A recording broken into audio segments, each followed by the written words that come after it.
Eh bien, bonjour à toutes et à tous. Aujourd'hui, on se retrouve sur Daisy et nous allons voir comment être autosuffisant.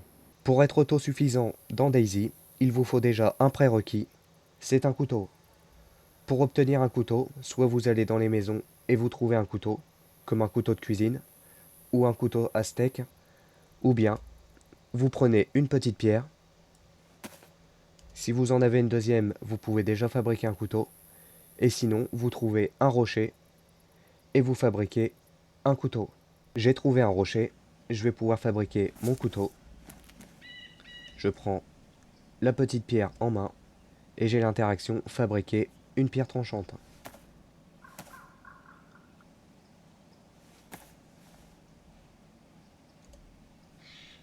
Voilà, n'oubliez pas de la ramasser.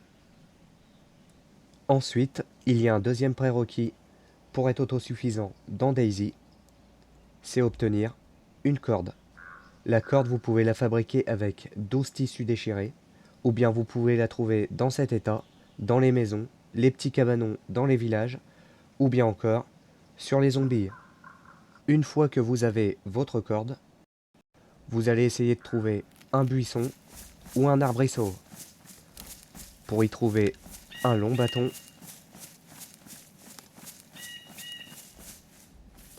ici c'est une bûche. Voilà, ramasser long bâton. On le ramasse. Attention à vos mains de ne pas saigner quand vous récupérez le long bâton. Une fois que vous avez votre long bâton, vous le prenez en main, vous combinez avec la corde et vous fabriquez une canne à pêche.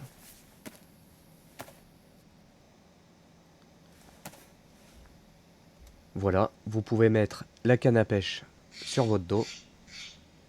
Ensuite, il nous faut encore un bâton.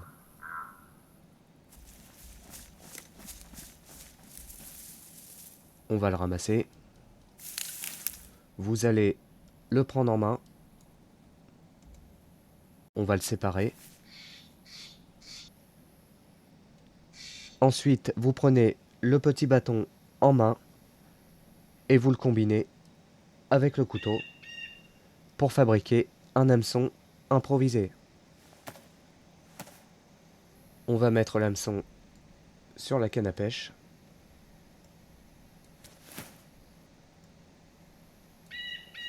Vous pouvez récupérer le deuxième hameçon. À présent que vous avez une canne à pêche et un hameçon, vous pouvez pêcher. Vous n'avez pas besoin d'appât pour pêcher, vous pouvez tout de même pêcher sans appât, ce sera juste plus long.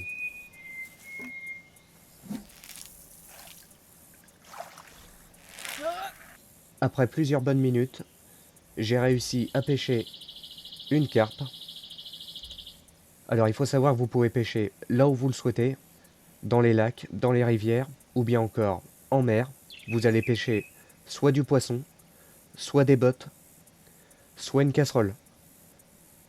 J'ai continué de pêcher et j'ai réussi à pêcher une marmite. Alors certes, elle est très abîmée, mais elle va me permettre de purifier l'eau et de faire cuire mes aliments. On va la prendre avec nous.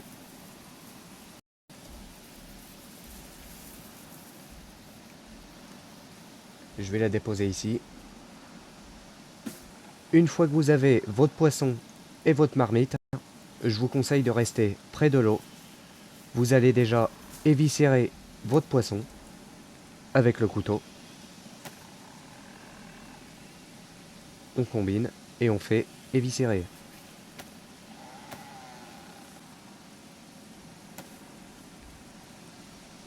On peut ranger le couteau.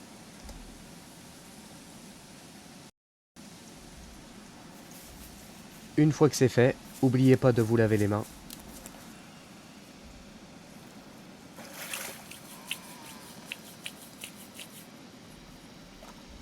On va prendre la marmite. On va la remplir d'eau.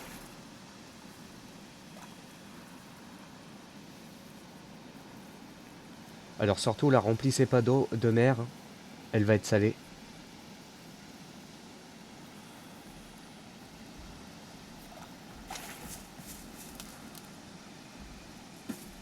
Et enfin, on va fabriquer un feu de camp. Pour ça, on va reprendre notre couteau. Vous prenez des petits bâtons. Vous récupérez également de l'écorce. Récupérez 2 morceaux d'écorce. Voilà.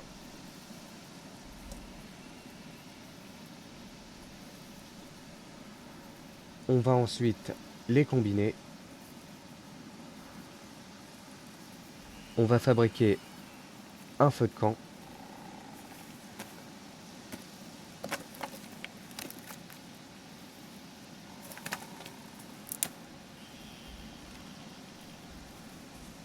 La deuxième écorce, on la pose au sol.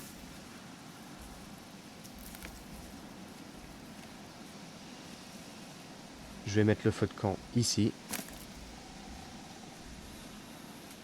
Une fois que c'est fait, vous prenez votre écorce en main. Vous allez fabriquer un allume-feu.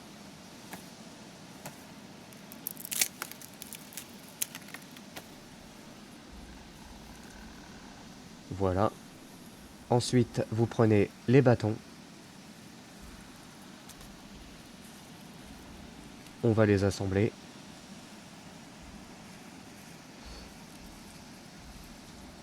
Vous allez reprendre 2 petits bâtons. Alors moi j'en ai qu'un. Je vais essayer d'en retrouver. Et on se reprend dès que c'est fait. J'ai trouvé un petit bâton. Je vais l'assembler avec l'autre. J'ai également trouvé un long bâton que je vais combiner avec les 2 petits bâtons pour fabriquer un support de cuisson.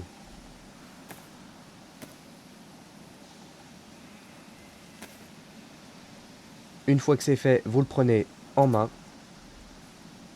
Vous allez le poser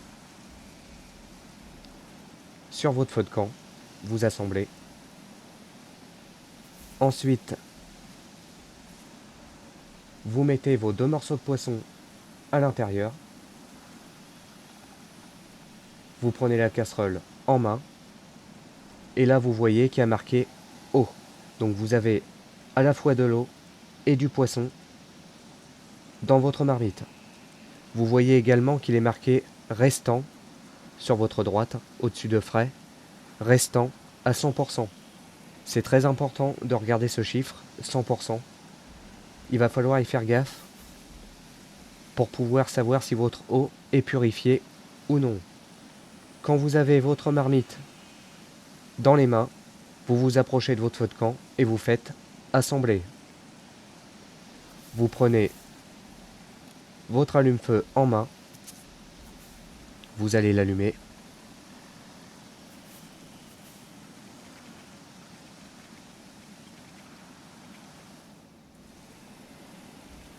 À présent, vous allez attendre que votre poisson soit cuit et vous allez regarder également au niveau de l'eau restant que ça descende à 98. Quand il restera 98% d'eau, votre eau, elle sera purifiée, elle sera bonne à boire. Attention également que votre feu ne s'éteigne pas. Mettez assez de bois dedans pour qu'il reste suffisamment longtemps pour pouvoir purifier l'eau.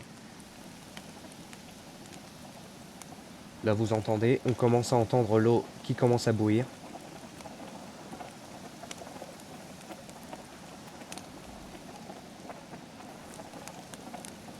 Voilà, l'eau bout, elle est à 99%. Quand l'eau restant est à 98-97%, normalement votre eau devrait être bonne à boire. Voilà, 98%, l'eau est bonne à boire. Attention de ne pas la boire quand elle est chaude, vous vous blesserez. Voilà, le poisson est cuit. L'eau est également bonne à boire. On peut récupérer la casserole. N'oubliez pas également qu'une casserole chaude, c'est une source de chaleur quand il fait froid. Alors ensuite, le problème qu'on peut avoir, c'est de pouvoir transporter la marmite. Pour pouvoir la transporter, ce que je vous conseille en début de partie, c'est de trouver un sac de jute que vous allez combiner avec une corde pour fabriquer une sacoche en jute.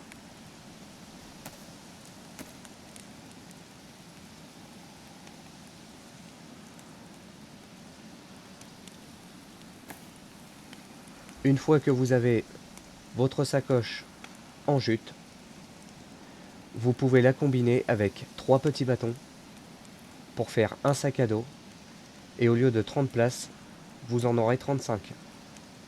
On va combiner.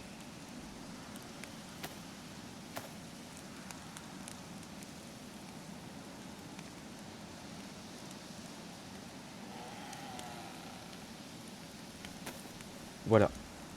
Et vous avez à présent un sac à dos avec 35 emplacements.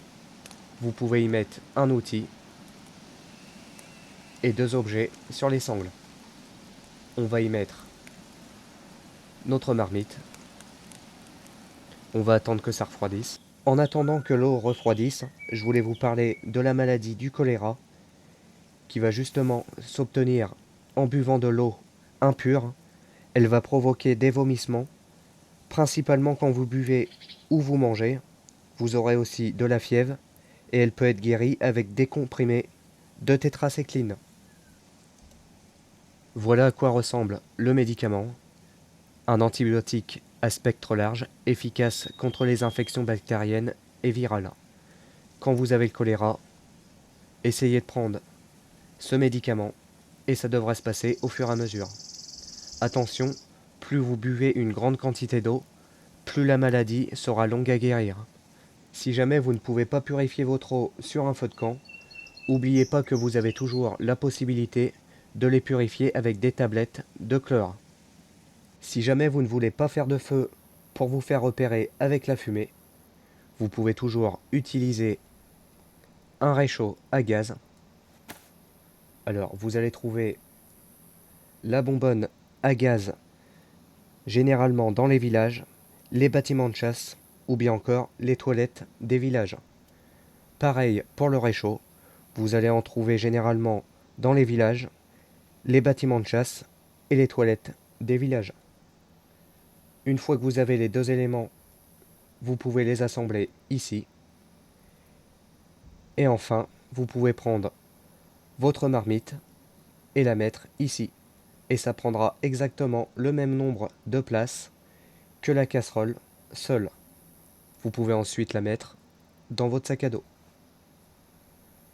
Si vous avez de la chance, vous allez peut-être pouvoir tomber également dans les bâtiments de chasse sur une arbalète.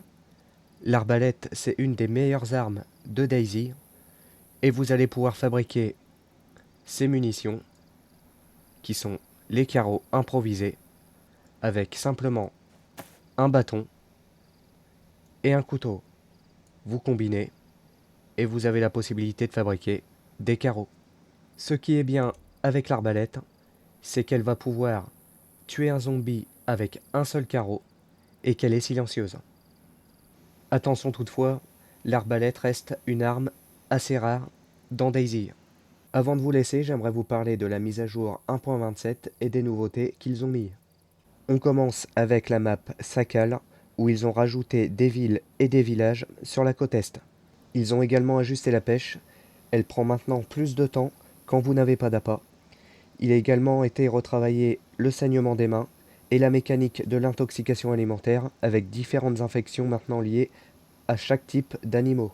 Un système de dégradation des bateaux a également été mis en place pour empêcher les bateaux de s'accumuler dans les endroits inaccessibles. Il introduit une mécanique de dégradation des bateaux et qui est entièrement configurable par les propriétaires de serveurs. Ils ont également élargi le rangement pour les sacs à dos. De nouveaux emplacements pour les outils ont été ajoutés à la plupart des sacs à dos. Ils ont généralisé les emplacements pour les bâtons lumineux et les emplacements de radio. Vous voyez qu'ici, on a un nouveau logo où on peut mettre un pied de biche, une pelle ou bien une hache. Et ils ont généralisé les 2 logos ici où on peut mettre soit une boussole, un bâton lumineux ou une radio. Et enfin, on a eu une mise à niveau du son et de l'immersion avec une audibilité des pas équilibrée, en particulier dans les milieux forestiers, de nouveaux effets sonores pour les personnages, comme les dents qui claquent lorsqu'il fait froid. On a eu également une modification sonore pour les mitraillettes et de nouveaux effets de particules, de la neige qui tombe, des arbres lorsqu'il est secoué. Voilà les survivants, c'est ici que s'achève la vidéo sur comment être autosuffisant sur DayZ. Si cette vidéo vous a plu, n'hésitez pas à mettre un j'aime, à vous abonner si ce n'est pas déjà fait.